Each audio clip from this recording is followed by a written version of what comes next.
Hello students, welcome to Edubunch. আমি তোমাদের চিন্ময় sir. চলছিল আমার ইন্ডিয়ান ইকোনমি সিরিজ। তোমাদের আমি অলরেডি অনেকগুলো ক্লাস আমার হয়ে গেছে। একদম বেসিক থেকে শুরু করে গ্রোথ অ্যান্ড ডেভেলপমেন্ট আমি তোমাদের পড়িয়ে দিয়েছিলাম। প্রিভিয়াস যে ভিডিওগুলো যেগুলো আছে সেগুলো তোমরা একটা একটা করে দেখতে থাকো। আমি তোমাদের বলেছিলাম যে ইন্ডিয়ান ইকোনমি আছে এমন যে কোনো পরীক্ষার জন্য কিন্তু এই সিরিজটা কিন্তু very much important. Based on NCERT আছে, এই কারণে এনসিইআরটি রেখেছি, কারণ সামনে তোমরা জানো 2025 থেকে ইলাবোরেটিভ ফর্মে হবে, তো সেক্ষেত্রে আমাদের লিখতে হবে, এবং তাগড়া যদি কনসেপ্ট না থাকে তাহলে তুমি লিখতে পারবে না। ঠিক আছে, এমসিকিউ প্যাটার্নে অপশান দেখলে তো কিছু আনসার করা যায়, কিন্তু একটা যখন কোনো কনস্ট্রাকটিভ গঠনমূলক যখন উত্তর যখন তোমার কাছ থেকে এক্সপেক্ট করা হবে, তো তোমার সেই কনস্ট্রাকটিভ নলেজ যদি না থাকে, মাথার সঙ্গে হাতের যদি মেলবন্ধন না হয়, পারবে না। স্পেসিফিক্যালি অনেকটা ডিরেকশনে দিয়ে তোমরা যদি ভাবতে না পারো, ডাইভার্সিফাইড যদি না হয় তোমার চিন্তাভাবনার ক্ষেত্রে, তাহলে কিন্তু লেখাটা কিন্তু সেরকম ভাবে হবে না। ঠিক আছে, আমি তোমাদের প্রথম থেকেই বলছি যে আমি একদম বেসিক থেকে একদম হাই পর্যন্ত তোমাদেরকে আমি পড়াবো। অলরেডি অনেকগুলো ক্লাস হয়ে গেছে, তোমাদেরকে আমি রিকোয়েস্ট করবো আগে প্রিভিয়াস ক্লাসগুলো দেখে নাও। যারা তোমরা এটা নতুন দেখছো তাদেরকে আমি বলছি, তোমরা অনেকে আমাকে ফোন করে বলো, কিন্তু তোমাদেরকে আমি বলছি তোমরা নিচে কমেন্ট করো। কমেন্ট করলেও আমি বুঝতে পারবো, বা তোমরা আমি পড়ে নিয়েও আমি বুঝতে পারবো তোমরা কি করছো না করছো। ঠিক আছে, যাকে ঠিক আছে। তো চলো, ফর অল এক্সামস আমি তোমাদেরকে বলেছিলাম সবকটা এক্সামের জন্য এই প্রিলিমিনারি, এবারে ক্লার্কশিপের যে প্রিলিমিনারি যেটা হলো, এখান থেকে ফার্স্ট শিফটে অনেকগুলো কোশ্চেন ছিল যেগুলো ইকোনমি থেকে। অন্যান্য শিফটে আমি তেমন কিছু পাইনি, যারা অ্যাসপিরেন্টে যারা দিয়েছে তো বলছে ওগুলো তারা কমন পেরেছে। ঠিক আছে, তো কারণ এগুলো খুবই সহজ কোশ্চেন ছিল, আহামরি কিছু ছিল না। গিগ ইকোনমি এসেছিল সম্ভবত, বলছিল যেটা। ঠিক আছে, নো প্রবলেম। তো চলো পড়তে থাকো। আমি তোমাদেরকে প্রথম থেকে শেষ পর্যন্ত পুরো পড়াবো, একটু সময় লাগবে। আবারও বলছি যে ভালো কিছু করতে গেলে একটু তো সময় দিতে হবে। চট জলদি 10 মিনিটে একটা ক্লাসে পুরো এন্টায়ার ইকোনমি তোমাকে আমি পড়িয়ে দেবো, এরকম হবে না। ঠিক আছে, চলো।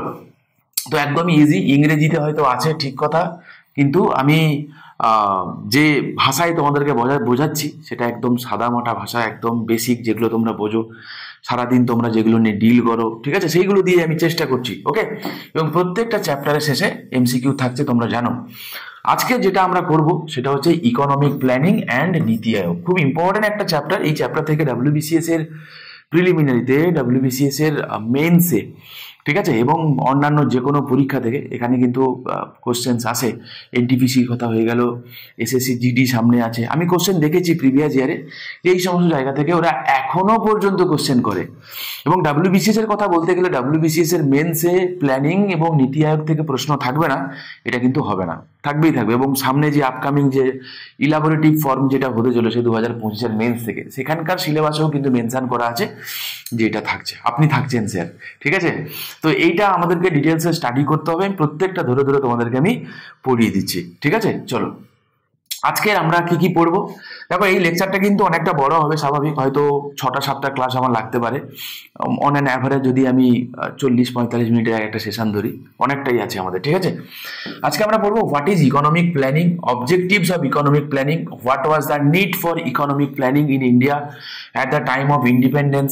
ঠিক আছে, টাইপস অফ প্ল্যানিং কি আছে, evolution of economic planning in India, এবং ফাংশনস অফ প্ল্যানিং কমিশন। দেখো, আমি এরকম করে রেখেছি। তোমরা যদি 2014 সালের আগে ডাব্লিউবিসিএস যখন ডেসক্রিপটিভ প্যাটার্নে হতো, তখনকার যদি তুমি কোশ্চেন দেখো, ঠিক আছে, তো দেখলে বুঝতে পারবে। এবং ইউপিএসসির মেন্সের কোশ্চেন পেপার দেখো, তো আমি চেষ্টা করেছি তাদেরকে একটা মেলবন্ধন ঘটিয়ে রাখতে, যাতে তোমাদের ইজি টু আন্ডারস্ট্যান্ড হয়, বুঝতে পারো, কনসেপ্টটা যাতে তৈরি হয়। কনসেপ্ট তৈরি হলে তোমরা সেটা রিফ্লেক্ট করতে পারবে। ঠিক আছে, চলো প্রথমে যাওয়ার আগে 2-1 কথা বলে নি। ডাব্লিউবিসিএস এর প্রিলিমিনারি ডিসেম্বরে হওয়ার পসিবিলিটি খুবই কম বলে আমার মনে হয়। তবে সামনে নোটিফিকেশন বেরিয়ে যাবে, তার অ্যাডভার্টাইজমেন্ট বেরিয়ে গেছে। ঠিক আছে, ধরে নেওয়া যায় যে ফেব্রুয়ারি মাস পর্যন্ত, বা অন অ্যান অ্যাভারেজ আমার মনে হচ্ছে, হয়তো মেবি নাও হতে পারে, মনে হচ্ছে হয়তো মোটামুটি ফেব্রুয়ারি মধ্যে বা ফেব্রুয়ারির দিকে প্রিলিমিনারিটা হতে পারে 2025 গিয়ে। ঠিক আছে, তো তার জন্য তোমরা চাইলে প্রিপারেশনটা একটু ভালো করতে পারো। যে মকগুলো আছে, আমাদের মকগুলো কেমন হয় তোমরা যারা দিয়েছো তারা জানো। ঠিক আছে, তো পুরো এন্টায়ার তোমার টপিক ওয়াইজ 16টা মক এবং ফুল লেন্থ 10টা মক, তোমরা এই দুটো একসঙ্গে পেয়ে যাবে 499-এ। ইন্ডিভিজুয়ালি চাইলে 299 ইচ। এছাড়া পিএসসি মিসলেনিয়াসের মেন্সের জন্য আমরা প্রিপারেশন শুরু করছি, মানে আমরা তোমাদের গাইডেন্স দেবো। জানুয়ারি মাস থেকে ক্লাস শুরু হবে 2025-এর। যা যা আছে এন্টায়ার পুরোটাই আমরা কভার করবো। হ্যাঁ, তোমরা যদি কেউ ইন্টারেস্টেড অ্যাসপিরেন্ট যদি কেউ থাকো, চাইলে এই নাম্বারে যোগাযোগ করতে পারো। চলো, হোয়াট ইজ ইকোনমিক প্ল্যানিং? আচ্ছা, প্ল্যানিং কাকে বলে? পরিকল্পনা, তাই তো? What is planning? পরিকল্পনা কাকে বলে? আমরা যখন কোনো কিছু করি, কুচবি যা কিছু করি, আমরা প্রথমে কি করি? ধরো আমরা কারুর কোনো কিছু একটা গাড়ি কিনতে চাইছি, একটা মোবাইল কিনতে চাইছি, তাহলে আমার কাছে যেহেতু রিসোর্স আনলিমিটেড নেই, ঠিক আছে, যে কোনো দেশেরও, কারণ রিসোর্স জিনিসটাই হচ্ছে স্কারসিটি আছে তার, ঠিক আছে, দুষ্প্রাপ্যতা তার আছে, আনলিমিটেড নেই। তাহলে আনলিমিটেড রিসোর্সকে আমি ঠিকঠাক করে ইউটিলাইজ করতে হবে যাতে আমি ওই জিনিসটা অ্যাচিভ করতে পারি, এই তো জিনিস। তার জন্য যেটা করতে হয় সেটাকেই বলা হয় প্ল্যানিং। আমরা যাই কাজ করি না কেন থ্রু আউট দ্য ডে আমরা কিছু না কিছু প্ল্যান করি। কোথাও বেড়াতে যাওয়া হোক, যাই হোক, সামান্য রেস্টুরেন্টে খেতে গেলেও আমরা প্ল্যানিং করি, কি খাবো গিয়ে, কি বাজেট থাকবে না থাকবে, একটা কুচবি হয় কিনা। তো প্ল্যানিং বলতে হলে কি বোঝায়? পরিকল্পনা। আবার কি? তাহলে economic planning is a process through which decisions can be taken of what and how to produce. দেখো, আমি তোমাদের পড়িয়েছিলাম প্রবলেমস অফ ইকোনমিক্সের কিছু প্রবলেম পড়িয়েছিলাম না? সেখানে হোয়াট টু প্রডিউস, কিভাবে উৎপাদন করবো, হাউ টু প্রডিউস, এই রিলেটেড অনেক কি আছে, অনেক প্রবলেমস আছে, রাইট? তো বলে সেইগুলো যখন আমরা যে ডিসিশনগুলো যখন নেওয়া হবে, সেই ডিসিশনগুলো যখন নেওয়া হয় যে ওয়েতে, সেই ওয়েকে বলা হয় কি? সেই ওয়েকে বলা হয় কি? Economic planning. সিম্পল জিনিস। কেন না, প্ল্যানিংটা যদি ঠিকঠাক থাকে তাহলে কি হবে? Controlling and managing the economic activity. কারণ থ্রু প্ল্যানিং আমরা ইকোনমিকে কি করতে পারবো? কন্ট্রোল করতে পারবো। যেমন রিসেন্টলি আমরা দেখতে পাবো কি, যে শেয়ার মার্কেট আস্তে আস্তে নিজের দিকে নামছে, ঠিক কথা। দেশে অ্যাজ এ হোল যদি দেখি যে লোকজনের পার্চেজিং পাওয়ার আস্তে আস্তে কমে যাচ্ছে। রিসেন্টলি G20 সামিট হয়ে গেল, তোমরা জানো, এবং সেখানে গ্লোবাল লিডার যারা ছিল সেখানে তারা একত্রিত হয়েছে। সেখানেও বলছে যে রিচেস্ট পার্সেন্ট যারা আছে তাদের উপরে এক্সট্রা করে ট্যাক্স লাগু করা যায় কিনা, যাতে রেভিনিউ সরকার পায়। তাহলে এগুলোও তো প্ল্যানিং এরই পার্ট। বোঝা গেল কি বললাম? তাহলে এই সমস্ত কিছুই, তাহলে ইকোনমিক প্ল্যানিং একটা দেশ যখন করে, কেন করে না, সে যেন ইকোনমিক অ্যাক্টিভিটি যেগুলো চলছে এবং ইকোনমি যেন তার কন্ট্রোলে থাকে, সেই রিলেটেড যখন যে অ্যাক্টিভিটিগুলো যেগুলো করে তাকেই বলা হয় ইকোনমিক প্ল্যানিং। খুবই সহজ জিনিস, রকেট সায়েন্স মোটেই নয়, ঠিক আছে। এম কি? আচ্ছা, আমরা যখন প্ল্যান করি, দেশের কথা ছেড়ে দাও, আমরা যখন এমনি কোনো প্ল্যান করি তার গোল কি থাকে? জিনিসটাকে অ্যাচিভ করা। ইকোনমিক প্ল্যানিং যে করা হয়, তাহলে কোনো কিছুকে অ্যাচিভ করার জন্যই প্ল্যানটা করা হয়। কি অ্যাচিভ? দেখো, প্রথমত ইকোনমিক গ্রোথ। কোনো ডাউট আছে এতে? ঠিক আছে, যে কোনো দেশই চায় তাদের দেশের অর্থনৈতিক প্রোগ্রেস হোক, গ্রোথ হোক। তাহলে ইকোনমিক গ্রোথ হচ্ছে কি? আমরা চাই, যে কোনো দেশই চায়। এটা শুধুমাত্র আমি ইন্ডিয়ার কথা বলছি তা কিন্তু নয়, সারা পৃথিবীর যে কোনো দেশের কথার জন্যই সত্যি কথা, যেখানে এই প্ল্যানিং এর কনসেপ্টটা এক্সিস্ট করে। বোঝা গেল? যদিও ইনিশিয়ালি যদি আমি দেখি যে এই প্ল্যানিং এর যে কনসেপ্টটা, ঠিক আছে, এই প্ল্যানিং এর কনসেপ্টটা এটা USSR থেকে জনপ্রিয়তা লাভ করেছিল, ঠিক আছে, সোশিও ইকোনমিক প্ল্যানিং। এবার দেখতে পাবো কি, যে আফটার তোমরা জানো যে গ্রেট ডিপ্রেশন হয়েছিল এই 20 শেষে, মানে 30 দিকে, এইরকম সময় যখন হয়েছিল না, তাতে দেখা গেছে যে মোটামুটি ওয়ার্ল্ডের যে বড় বড় তাবর যে বড় বড় সমস্ত দেশ, মানে বলশালী, মানে ফাইন্যান্সিয়ালি তারা খুবই স্ট্রং ছিল, তাদের অবস্থা খুব হালাত খারাপ হয়ে গেছে। সেখানে ইউএসটা টিকে ছিল বিকজ অফ ইকোনমিক প্ল্যানিং। তো তার এই গুরুত্বটা বুঝে পরবর্তীকালে অন্যান্য দেশ যেগুলো আছে, সে কি দেশ কিছু ম্যাটার করে না, তারাও এর গুরুত্ব বুঝে কি চাইলো না, তারাও আস্তে আস্তে ইকোনমিক প্ল্যানিংটা তারা অ্যাডাপ্ট করতে চাইলো। বোঝা গেল? ইন্ডিয়াও আস্তে আস্তে সেই জিনিসটা অ্যাডাপ্ট করেছে, এবং ইন্ডিয়াও কিন্তু এই USSR থেকেই কিন্তু সোশিও ইকোনমিক প্ল্যানিং যেটা, হ্যাঁ, সোশিও ইকোনমিক প্ল্যানিং কিন্তু এই USSR থেকেই কিন্তু এই কনসেপ্টটা বড় করেছে। আমরা পড়বো, আমরা ইভলিউশন পড়বো, চিন্তা করার কোনো কারণ নেই, ঠিক আছে। তাহলে কি দেখলাম? তাহলে প্ল্যানিং কাকে বলে বোঝা গেল। তাহলে কি কারণে করব? প্রথমত ইকোনমিক গ্রোথ, দ্বিতীয়ত কি জাস্টিস। কিরকম টাইপের জাস্টিস? দেখো, আমি যদি ইন্ডিয়ার পার্সপেক্টিভ দিয়ে বলি, তোমরা ডিপিএসপিতে, আচ্ছা ডিপিএসপি কথা ছাড়ো, প্রিএমএলএ কি আছে বলো তো? মনে আছে? জাস্টিসের কথা বলতে গিয়ে কি ছিল? Social, economic and political justice. মনে আছে? Social justice, social, economic and political. দেখো, সোশ্যাল এবং ইকোনমিক জাস্টিসের যে রিফ্লেকশনটা সেটা আমরা দেখতে পাবো কোথায়? ডিপিএসপি তে দেখতে পাবো।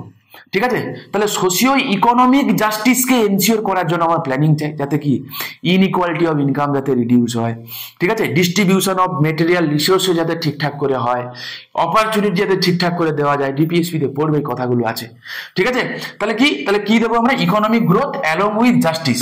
কিরকম টাইপের জাস্টিস? Socio economic justice. ঠিক আছে, নেক্সট কি বলছে না, রিমুভাল অফ ইনইকুয়ালিটিজ, আমি অলরেডি বললাম, এনি কাইন্ডস অফ ইনইকুয়ালিটি সেটাকে আমরা কি করব? আমরা রিমুভ করব। ঠিক আছে, পভার্টি, দারিদ্রতা আমরা কি করব? দূরীকরণ করব, এবং তার সাথে সাথে আনএমপ্লয়মেন্টকে আমরা রিডিউস করব। এইগুলো হচ্ছে মানে কিভাবে কি করলে আরো এমপ্লয়মেন্ট বাড়তে পারে, আনএমপ্লয়মেন্টকে কমানো যেতে পারে। ঠিক আছে, তো এইগুলো, তাহলে এই যে প্ল্যানিং এর কনসেপ্টটা আমরা ডিরাইভ করেছি ফ্রম ডিপিএসপি থেকে। দুই একটা কথা বলে দিই বাবা, আমাদের দেশের যে প্ল্যানিং কমিশন না, আমি এখনো প্ল্যানিং কমিশনে আসিনি। এই প্ল্যানিং কমিশন কিন্তু, যদিও এখন আর প্ল্যানিং কমিশনটা নেই, ঠিক আছে, যদিও এখন আর নেই, ধরে নাও এখনো আছে, ধরে নাও, তর্কের খাতিরে বললাম, পড়ার সুবিধার্থে বলছি, প্ল্যানিং কমিশনের জায়গায় তাদের নীতি আয়োগ এসে গেছে। ঠিক আছে, তো প্ল্যানিং কমিশন ছিল একটা নন কনস্টিটিউশনাল বডি। ঠিক আছে, একটা নন কনস্টিটিউশনাল বডি। ঠিক আছে, এবং এটা তৈরি হয়েছিল থ্রু এক্সিকিউটিভ রেজলিউশন। ঠিক আছে, এক্সিকিউটিভ রেজলিউশন। আচ্ছা, এটা কিন্তু একটা নন স্ট্যাটুটারি বডি, এটা একটা নন কনস্টিটিউশনাল, নন স্ট্যাটুটারি বডি। আচ্ছা, বুঝিয়ে দিচ্ছি, চিন্তা করার কোনো কারণ নেই, বুঝিয়ে দিচ্ছি। প্রথমত নন কনস্টিটিউশনাল বডি মানে কি? মানে এর কথা সংবিধানে কোথাও বলা নেই। যেমন ধরো ফাইন্যান্স কমিশনের কথা, এটা একটা কনস্টিটিউশনাল বডি, আর্টিকেল 280 তে আছে। যেমন ধরো ক্যাগ, একটা কনস্টিটিউশনাল বডি, আর্টিকেল 148 এ আছে। আচ্ছা, যেমন ধরো ইলেকশন কমিশনের কথা যদি আমি বলি, এটা একটা কনস্টিটিউশনাল বডি, আছে আর্টিকেল 324 এ। যেমন ধরো অ্যাটর্নি জেনারেল, আমি বোঝাতে পারছি আশা করি, যেমন ধরো আর্টিকেল 7। তো এইগুলো হচ্ছে কনস্টিটিউশনাল বডি, কারণ এগুলো সংবিধানে রয়েছে। কিন্তু প্ল্যানিং কমিশনের কথা সংবিধানে কোথাও জায়গায় বলা ছিল না, না তো পার্লামেন্ট এটাকে কোনো অ্যাক্ট করেও বানিয়েছে। এই কারণে এটা একটা non constitutional body as well as non statutory body. Clear? বোঝা গেল? আচ্ছা, তাহলে কি, তাহলে এই প্ল্যানিং এর কনসেপ্টটা ইন্ডিয়াতে কোথায় রয়েছে? আমরা দেখতে পাবো আর্টিকেল 246 এ কি তিনটে লিস্ট আছে না, ইউনিয়ন লিস্ট, স্টেট লিস্ট এবং কনকারেন্ট লিস্ট। ঠিক, এই সোশিও ইকোনমিক প্ল্যানিং কনসেপ্টটা, যেটা সোশিও ইকোনমিক প্ল্যানিং, যেটা না, সোশিও ইকোনমিক প্ল্যানিং যেটা, এটা কিন্তু রয়েছে কোথায় বাবা? এই কনকারেন্ট লিস্টে রয়েছে। মনে থাকবে, সোশিও ইকোনমিক প্ল্যানিং কোথায় রয়েছে বাবা? কনকারেন্ট লিস্টে রয়েছে। লাস্ট ইয়ারে ডাব্লিউবিসিএস এর প্রিলিমিনারির কোশ্চেন ছিল এটা। চলো, অবজেক্টিভস অফ ইকোনমিক প্ল্যানিং। ওকে, তাহলে কি কি হলো? আগেরটাতে আমরা কি কি হলো? এম, মানে কি লক্ষ্য রাখবো আমরা। এবার কি অবজেক্টিভস, কি কি অবজেক্টিভ হবে? দেখো, অবজেক্টিভস এর দিক থেকে দেখতে গেলে মোটামুটি দু রকম টাইপের অবজেক্টিভস আছে, ঠান্ডা মাথায় পড়বে। কালকে যদি তোমাকে জিজ্ঞাসা করে যে what is the long term objective describe, মানে যেহেতু প্ল্যানিং কমিশনের কথা বলেছে, কালকে বললো যে আমাদের প্ল্যানিং কমিশনের লং টার্ম যে অবজেক্টিভস গুলো যেগুলো ছিল সেগুলো সম্পর্কে ডেসক্রাইব করে, এবং সেগুলো কতটা ব্যর্থ হয়েছে, কি কতটা কি অ্যাচিভ করেছে সেই নিয়ে আলোচনা করুন। তো তখন লিখতে হবে। তো তুমি জানোই না কি কি লং টার্ম অবজেক্টিভ, তুমি জানোই না কি কি শর্ট টার্ম অবজেক্টিভ, তো তুমি লিখবেটা কি? বোঝা গেল কি বললাম? চলো, লং টার্ম অবজেক্টিভ কি? দেখো, লং টার্ম বলতে বোঝায় একটু বেসিক জিনিস, যে জিনিসগুলো করতে গেলে আমাদের একটা লম্বা পরিকল্পনার প্রয়োজন। যেমন ধরো, হঠাৎ করে যদি আমি আজকে বলি যে ইন্ডিয়ায় ধরো পোলিওটাকে নির্মূল করে দেওয়া হবে, একদিনে করা গেছে? একদিনে করা গেছে কি? একদিনে করা যায়নি।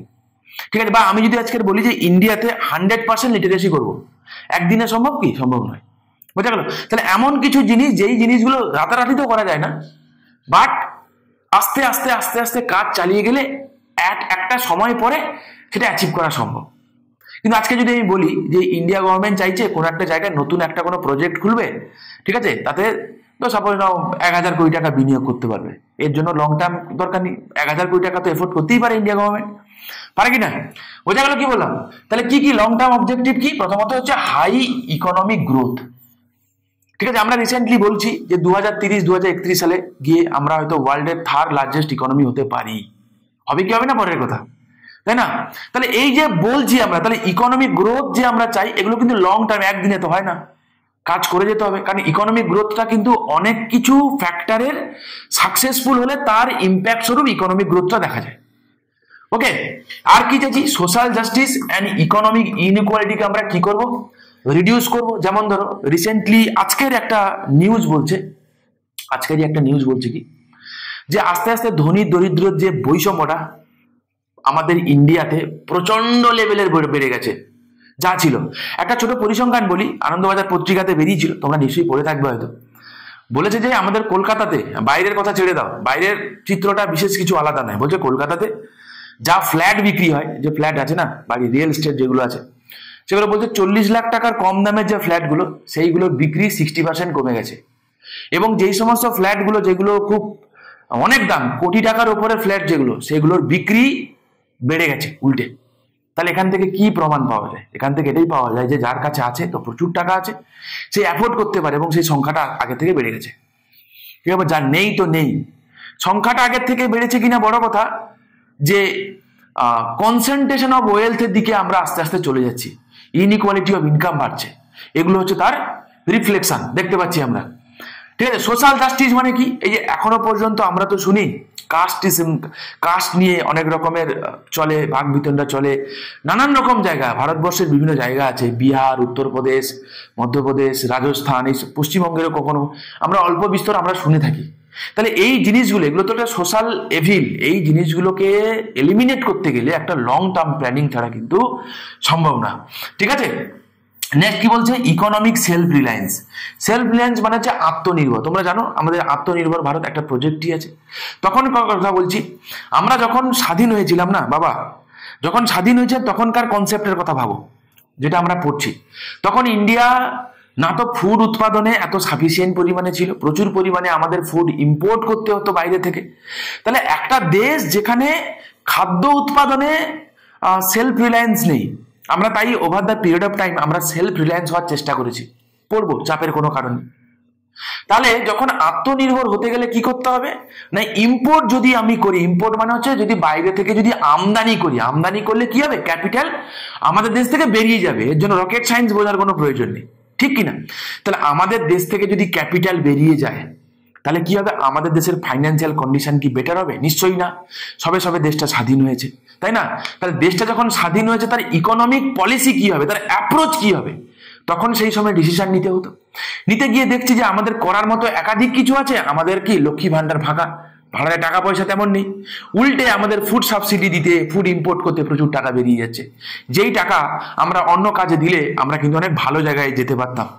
তখন আমরা ঠিক করলাম কি, যে না, আমরা লং টার্ম ভিশন রাখি, আমরা সেলফ রিলায়েন্সের দিকে যাব, আমরা ফুড উৎপাদনে আমরা স্বয়ংসম্পূর্ণতা লাভ করব। পরবর্তীকালে আমরা দেখতে পাবো তার ইম্প্যাক্ট হিসাবে গ্রিন রেভলিউশন এসছে। আমরা তার গুড ব্যাড আমি পরে আসছি, কিন্তু হয়েছে কিনা। তাহলে ফাইনালি আমরা ফুড উৎপাদনে আগে যেই লেভেলের আমরা ডিপেন্ডেন্সি ছিলাম, আমেরিকা থেকে PL 480-র মাধ্যমে আমরা ফুড গ্রেন ইম্পোর্ট করতাম, স্পেসিফিক্যালি হুইটের কথা বলছি আমি।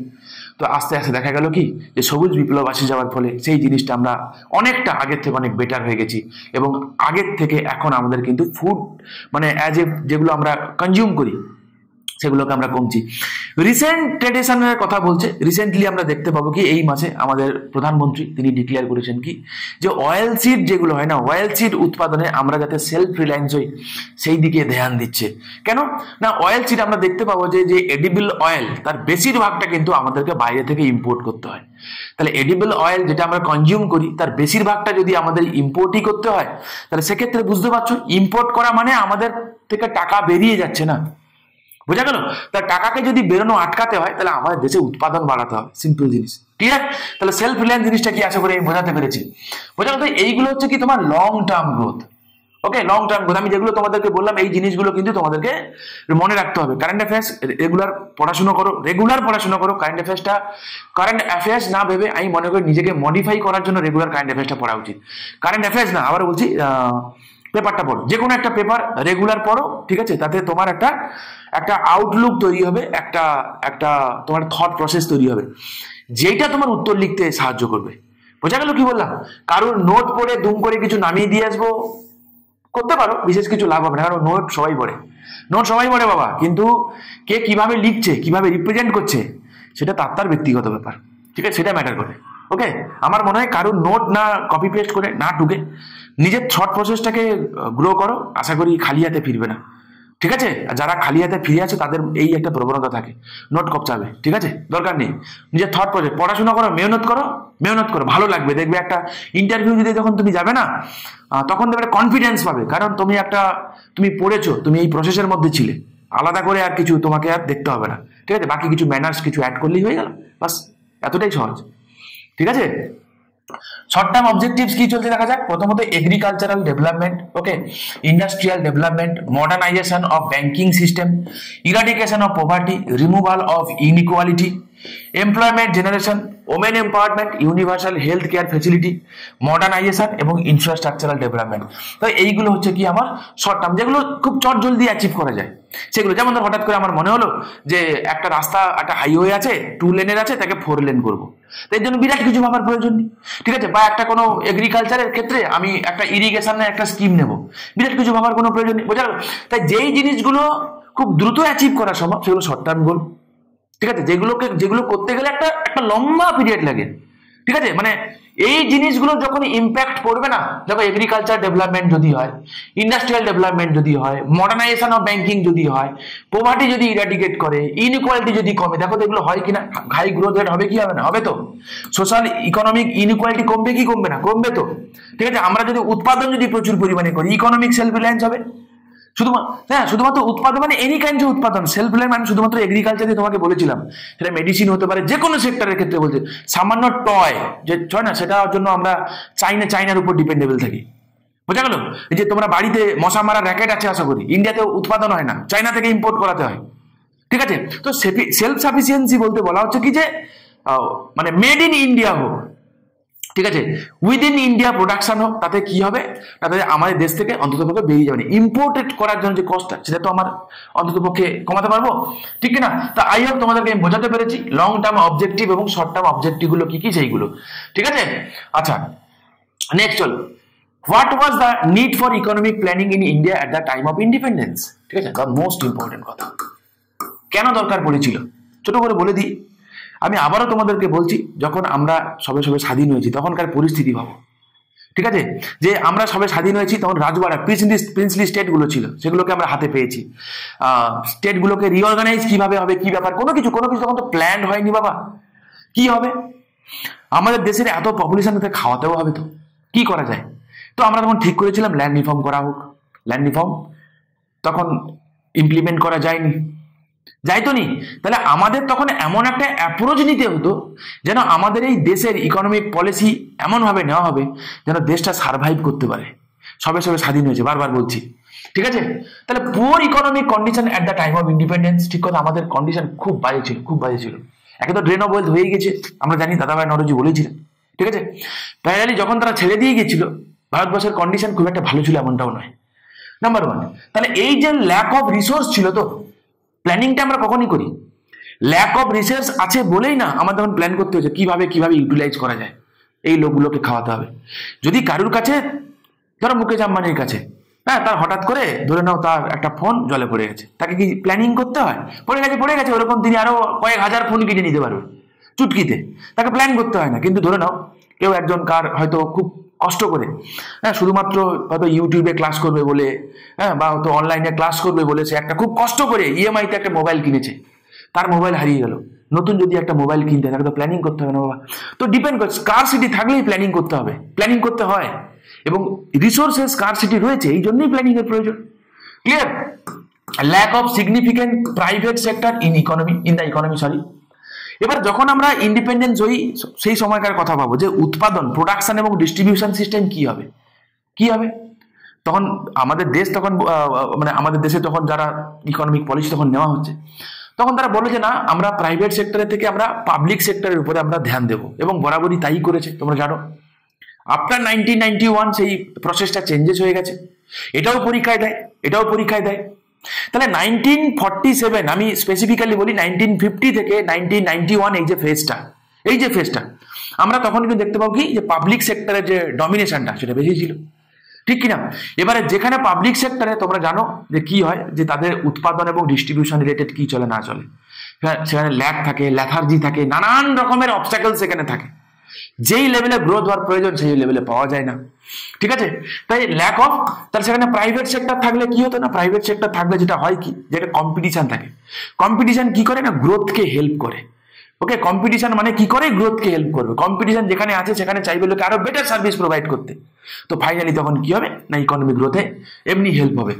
For effective mobilisation of resources and their efficient allocation, দেখো আমরা যে প্ল্যানিং করব, প্ল্যানিং করে আমরা কি করব, দেখো বিভিন্ন সময় বিভিন্ন রকম যোজনা নেওয়া হয়েছে, বিভিন্ন প্রজেক্ট নেওয়া হয়েছে, যাতে যে রিসোর্সগুলো আছে সেই রিসোর্সটাকে ঠিকঠাক করে ডিস্ট্রিবিউট করা যায়, ঠিক আছে, ঠিকঠাক করে মোবিলাইজ করা যায়, ঠিকঠাক ভাবে মানে ইনভেস্টও করা যায়, এভরিথিং, সেখান থেকে প্রোডাক্টিভ কিছু পেতে পারি। সবসময় পেতে যে মানিটারি বেনিফিট হবে এমন না, সোশ্যাল বেনিফিট হলেও চলবে, ঠিক আছে। আর কি, ডেভেলপমেন্ট অফ ইন্ডাস্ট্রিজ, আমরা দেখতে পাবো থ্রু দ্য প্ল্যানিং প্রসেস আমরা নানান সময় নানান ইন্ডাস্ট্রিয়ালি ডেভেলপমেন্টের কথা বলেছি, আমরা থ্রু দ্য প্ল্যান পিরিয়ড আমরা পড়বো, চাপের কোনো কারণ নেই। স্পেসিফিক্যালি সেকেন্ড 5 ইয়ার প্ল্যানের কথা বলবো আমরা, ঠিক আছে, যাতে আমরা কি করতে পারি, আমরা ডেভেলপ করে, এবং শুধুমাত্র তাই নয়, আমরা ইরিগেশনের উপর ধ্যান দিয়েছি, আমরা মাল্টিপারপাস প্রজেক্টের উপর ধ্যান দিয়েছি, সেভারাল জায়গার দিকে আমরা ধ্যান দিয়েছি, যাতে আমরা এগুলোকে অ্যাচিভ করতে পারি, ইকোনমিকে বুস্ট করতে পারি, ঠিক আছে। আর কি এবং স্পেসিফিক্যালি আমরা তখন বলবো যে ইউএসএসআর, ভাবো সেই সময় ইউএসএসআর কিন্তু একটা পিক টপ নচে আছে, ঠিক আছে। এবং আমরা যখন স্বাধীন হই না, সেই সময়কার যারা মোটামুটি ফ্রিডম ফাইটার যারা ছিলেন, যারা আইএনসি লিডার যারা ছিলেন না, বেশিরভাগই জওহরলাল নেহরু, সুভাষচন্দ্র বোস, যদি সুভাষচন্দ্র বোসের সঙ্গে প্ল্যানিং এর কিন্তু বিরাট সম্পর্ক রয়েছে, ঠিক আছে, 1938 সেশন তোমরা যারা জানো, ঠিক আছে। On the eve of independence Subhas Chandra Bose তিনি নয় ছিলেন না, ছেড়ে দাও, কিন্তু তার তো ইম্প্যাক্ট তো রয়েছে রে বাবা। তাহলে সোশ্যালিস্টিক আইডিয়া ছিল তৎকালীন সময়, যিনি প্রধানমন্ত্রী ছিলেন, আমাদের প্রথম প্রধানমন্ত্রী জওহরলাল নেহরুজি, তো তিনি তো একজন সমাজতান্ত্রিক ভাবধারায় তিনি পরিচালিত হতেন, মানে তার ছিল। এবার এটা ঠিক, তার থট অফ সোশ্যালিজম আর ইউএসএসআর এর যে প্যাটার্ন অফ সোশ্যালিজমের মধ্যে আকাশ পাতাল ডিফারেন্স ছিল, কিন্তু ছিল তো, বোঝা গেল। তো এই কারণে আমরা কি করেছিলাম, আফটার ইন্ডিপেন্ডেন্স আমরা তখন ঠিক করেছি কি, যে আমরা প্ল্যানিংটাকে আমরা অ্যাডাপ্ট করব, ঠিক আছে। চলো, টাইপস অফ প্ল্যানিং কি আছে, মানে কিরকম টাইপের প্ল্যানিং হয় আমরা দেখে নিই, ঠিক আছে। চলো, প্রথমত ইম্পারেটিভ প্ল্যানিং, এছাড়া হয় ইন্ডিকেটিভ প্ল্যানিং, রোলিং প্ল্যানিং, এই তিনটে মূলত আমাদেরকে পড়তে হবে, ঠিক আছে। আচ্ছা, ইম্পারেটিভ প্ল্যানিং বলতে আমরা এরকম করে বুঝবো, যদি জো বাদা কিয়া হয় নিভানা পড়েগা, this is the concept of imperative planning. মানে যদি আমি প্রমিস করে থাকি যে এটা করবো তো করতে হবে, বাস, ঠিক আছে, জো বাদা কিয়া হয় वो निभाना पड़ेगा, তো এইটা হচ্ছে ইম্পারেটিভ প্ল্যানিং এর কনসেপ্ট, ঠিক আছে। তো এইটা মূলত সোশ্যালিস্টিক ইকোনমিক যেই সমস্ত দেশ আছে না, সেই সমস্ত লাইক ইউএসএসআর, ঠিক আছে, সেই সমস্ত দেশে কি করা হয় না, এই ইম্পারেটিভ প্ল্যানিংটা ফলো করা হয়। আবারও বলছি, জো বাদা কিয়া হয় নিভানা পড়েগা, যদি আমি টার্গেট করে থাকি তো অ্যাচিভ করেই ছাড়বো, this is the concept of imperative planning. তাহলে ইন্ডিয়া কি ইম্পারেটিভ প্ল্যানিং এ বিশ্বাস করে, হ্যাঁ কি না? ইন্ডিয়া কি সোশ্যালিস্টিক ইকোনমি কোনোদিন ছিল? ইনফ্লুয়েন্স ছিল, বোঝা গেল। তো ইন্ডিয়া কিন্তু ইম্পারেটিভ প্ল্যানিং নয়, ক্লিয়ার বাবা, মানে বোঝা গেল। আইও নেক্সট ওই ইন্ডিকেটিভ প্ল্যানিং মানে বুঝতেই পারছো, ইন্ডিকেট করা মানে কি, একটা টার্গেট ফিক্সড করলাম, অ্যাচিভ করলাম তো ওয়েল অ্যান্ড গুড, না করলে ঠিক আছে, ইটস ওকে, চলো। তো বুঝতে পারছো তাহলে ইন্ডিয়া কি হবে গো, ইন্ডিয়া হচ্ছে indicative planning. The state sets broad parameters and goals for the economy and acts as a facilitator, ঠিক আছে। তো মোটামুটি এগুলো ক্যাপিটালিস্ট ইকোনমি যেগুলো আছে এবং মিক্সড ইকোনমি যেই সমস্ত দেশ আছে, তারা এই অ্যাপ্রোচটা তারা ফলো করে, কোনটা, ইন্ডিকেটিভ প্ল্যানিংটা ফলো করে। তাহলে ইন্ডিয়া একটা মিক্সড ইকোনমিক কান্ট্রি, ঠিক। তো ইন্ডিয়া কি করে না, ইন্ডিয়া হচ্ছে এই ইন্ডিকেটিভ প্ল্যানিংটা ফলো করে, ঠিক আছে। নেক্সট হচ্ছে রোলিং প্ল্যান। দেখো রোলিং প্ল্যান না জাস্ট এরকম করে চলতে থাকে, মানে এইটা একটা ফাইন্যান্সিয়াল ইয়ার, ধরুন এটা 2023, এটা ফাইন্যান্সিয়াল ইয়ার 24, এটা ফাইন্যান্সিয়াল ইয়ার 25 চলছে। তো বলছে আমরা অ্যাজ এ হোল ধরে নাও একটা কিছু ঠিক করেছি, অ্যাজ এ হোল যে এই করব, কিন্তু সেটাকে আমরা আবার কি করব, এক বছর পরে রিভাইজ করব। আচ্ছা, আমরা ঠিক করেছিলাম এই 10% করব, তার মধ্যে বলেছিলাম সামনে এক বছরের মধ্যে 2% হারে বাড়াবো, দেখি তো বেড়েছে কিনা, দেখা গেল না বাড়েনি, তাহলে চলো এই কাজটাকে এইভাবে নয় এইভাবে করি, বোঝা গেল। তাহলে কি হবে, এরকম করে প্রত্যেক বছরটা বছর কি করা হবে, অ্যাজ এ হোল তো থাকবে, ফিক্স থাকবে, কিন্তু সেটাকে প্রত্যেক বছর রিভিউ করবো। This is the concept rolling plan, এরকম চলতে থাকে, ঠিক আছে বাবা, বোঝা গেল। It is changed every year in keeping with the requirements for the economy, ঠিক আছে। It was introduced by Janata government in 1978 for the period of 1978-83 এর পরে পড়বো। তাহলে এই রোলিং প্ল্যানের কনসেপ্টটা ইন্ডিয়াতে জনতা গভর্নমেন্ট নিয়েছিল প্রথম যখন নন কংগ্রেস গভর্নমেন্ট যখন তৈরি হয় 1978-এ। তো সেই সময় 5 বছরের জন্য 1978-83 এটা নেওয়া হয়েছিল, কিন্তু তোমরা জানো 2 বছর পরে সরকার পড়ে যায়, তো ফাইনালি 2 বছরই অ্যাকচুয়ালি ছিল। যাক আমরা পড়বো, ঠিক আছে, চাপের কোনো কারণ নেই। নেক্সট আসো ডিসেন্ট্রালাইজ প্ল্যানিং। আমাদের আর কিছু কিছু কনসেপ্ট আছে। ডিসেন্ট্রালাইজ প্ল্যানিং কাকে আছে? ডিসেন্ট্রালাইজেশন মানে কি? ডি মানে কি?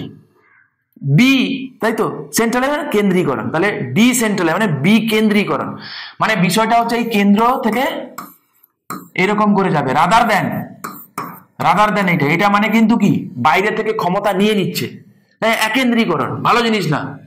বিকেন্দ্রীকরণ মানে কি? মানে এখানে ক্ষমতা দেওয়া হচ্ছে আর কি, বিকেন্দ্রীকরণ। আচ্ছা এখানে কি করে আমরা বুঝবো? দেখো এই যে প্ল্যানিং এর যে কনসেপ্টটা একটুখানি খুলে বলি, তোমরাও বুঝতে পারবে। আমাদের দেশে থার্ড টায়ার অফ গভর্নমেন্ট রয়েছে। কি সেটা বলো তো? প্রথম ফার্স্ট টায়ার অফ গভর্নমেন্ট কি? সেন্ট্রাল গভর্নমেন্ট, হ্যাঁ। সেকেন্ড রয়েছে কি? State government, right. আর একটা টাইপ অফ রয়েছে, সেটা কি? লোকাল সেলফ গভর্নমেন্ট রয়েছে কিনা? এবার এই লোকাল সেলফ গভর্নমেন্টটা বানিয়েছিলাম কেন? বিকজ অফ ডিসেন্ট্রালাইজেশন, ঠিক আছে, ডিসেন্ট্রালাইজেশন। আই হোপ তোমরা পড়েছো। এবং স্পেসিফিক্যালি বলতে গেলে ডেমোক্রেটিক ডিসেন্ট্রালাইজেশন,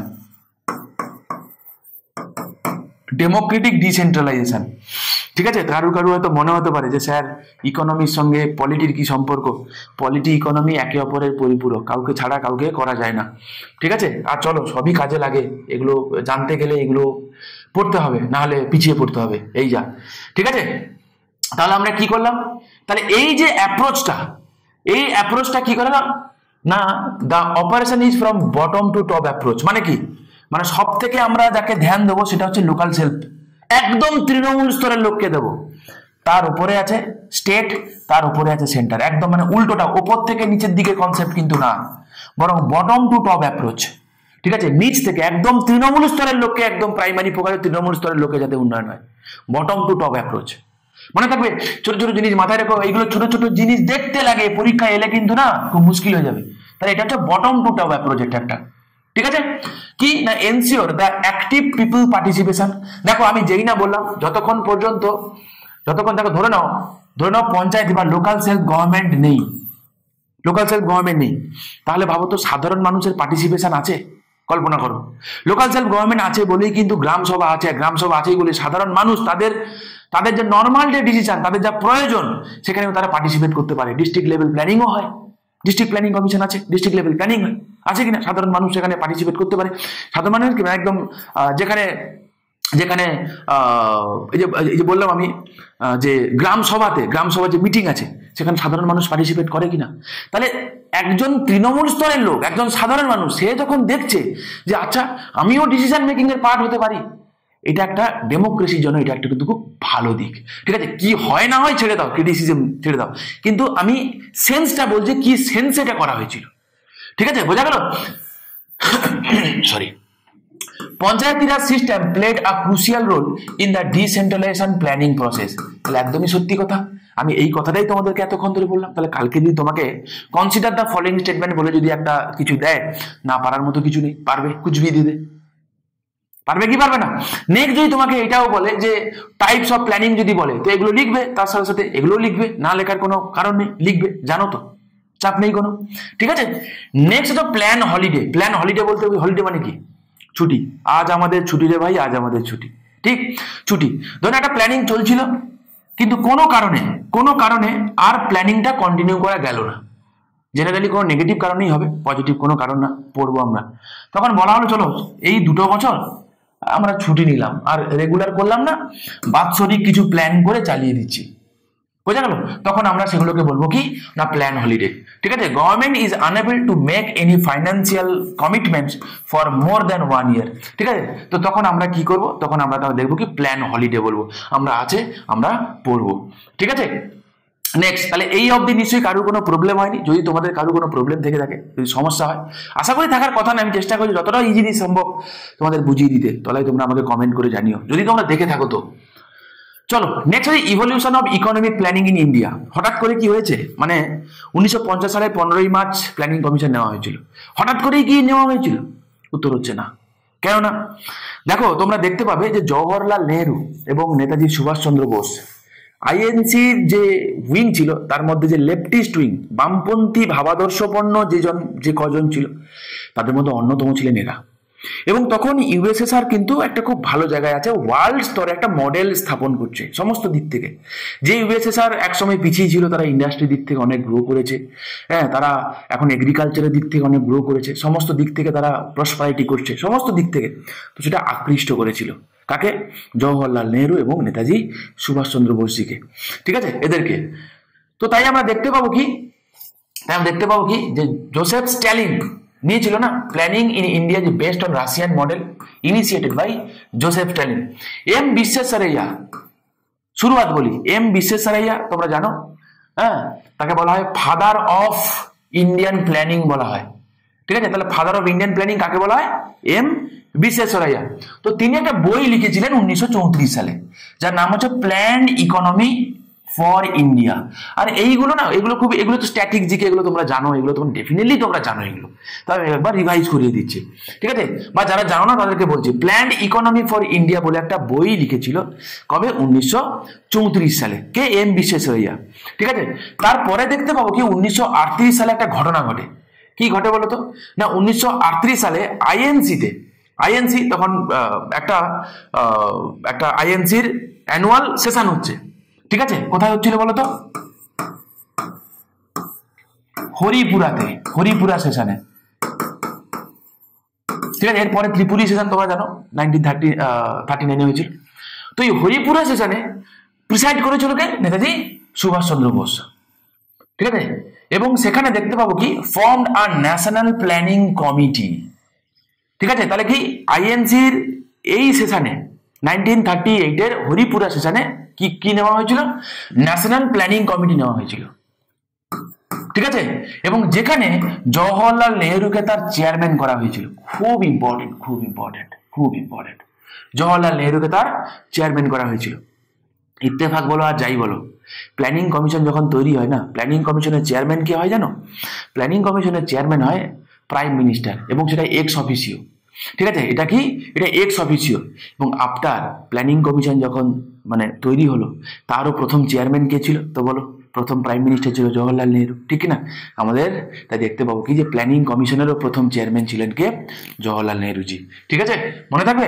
1944 সালে ইন্ডাস্ট্রিয়ালিস্ট কি ছিল? কিছু যারা কিনা বড় সব তাবড় সব বড় বিজনেসম্যান যারা ছিল, ঠিক আছে।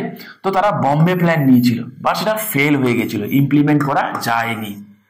1944 সালে, ঠিক আছে, আবার একটা ঘটনা ঘটেছিল, গান্ধীয়ান প্ল্যান নিয়েছিল। কে নিয়েছিল? শ্রীমান নারায়ণ, ঠিক আছে। শ্রীমান নারায়ণ তিনি গান্ধীজির দ্বারা তিনি ইন্সপায়ার হয়েছিলেন, দিয়ে তিনি কি করেছেন? গান্ধীয়ান প্ল্যান নিয়েছিলেন। এবং ফাইনালি আমরা দেখতে পাবো কি এম এন রয় কি করেছিল না, পিপলস প্ল্যান নিয়েছিলেন 1945-এ।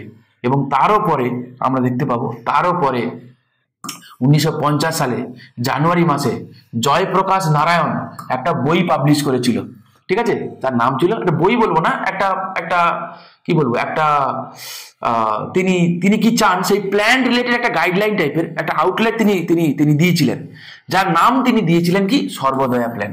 আচ্ছা, সর্বোদয় মানে কি বলতো? আপলিফমেন্ট অফ অল, ঠিক আছে। সর্বোদয় মানে কি বললাম? আপলিফমেন্ট অফ অল, সবার উন্নয়ন হবে, ঠিক আছে, সর্বোদয়া প্ল্যান, ওকে, জানুয়ারি মাসে।